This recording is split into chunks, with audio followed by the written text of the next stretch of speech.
মুকেশ আম্বানি, গোটা এশিয়ার অন্যতম শীর্ষ ধনী, রিলায়েন্স সাম্রাজ্যের কর্ণধার। কিন্তু আজ আলোচনার কেন্দ্রবিন্দু তিনি নন, বরং তার ছেলে অনন্ত আম্বানি।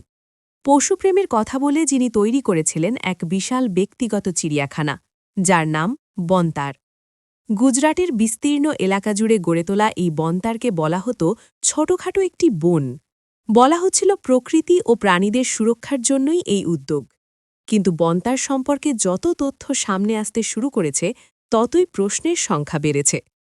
এই চিড়িয়াখানায় নাকি যা নেই, তার চেয়ে যা আছে তার সংখ্যাই বেশি।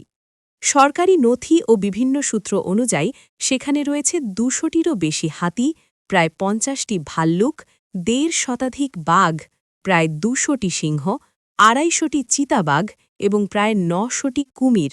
এছাড়াও রয়েছে অসংখ্য বিদেশি ও বিরল প্রজাতির বন্যপ্রাণী।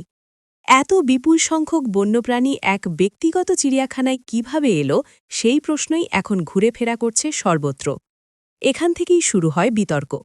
গণমাধ্যমের প্রতিবেদনে উঠে এসেছে বনতার চিড়িয়াখানার আড়ালে নাকি অবৈধভাবে প্রাণী সংগ্রহ করা হয়েছে।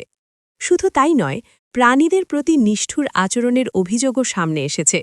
এই অভিযোগগুলোর প্রেক্ষিতেই বিষয়টি গড়িয়েছে আদালত পর্যন্ত। ভারতের সুপ্রিম কোর্টের নির্দেশে ইতিমধ্যেই শুরু হয়েছে তদন্ত। খতিয়ে দেখা হচ্ছে বন্যপ্রাণী সংরক্ষণ আইন লঙ্ঘিত হয়েছে কিনা, প্রাণীগুলো বৈধভাবে সংগ্রহ করা হয়েছিল কিনা এবং তাদের রক্ষণাবেক্ষণে কোনো অনিয়ম হয়েছে কিনা। এছাড়াও তদন্তের আওতায় এসেছে আর্থিক বিষয়ও।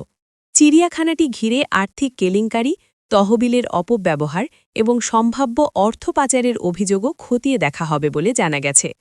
সব মিলিয়ে পশুপ্রেমের মুখোশের আড়ালে আসলে কী চলছিল, সেই রহস্যই এখন উন্মোচনের অপেক্ষায়।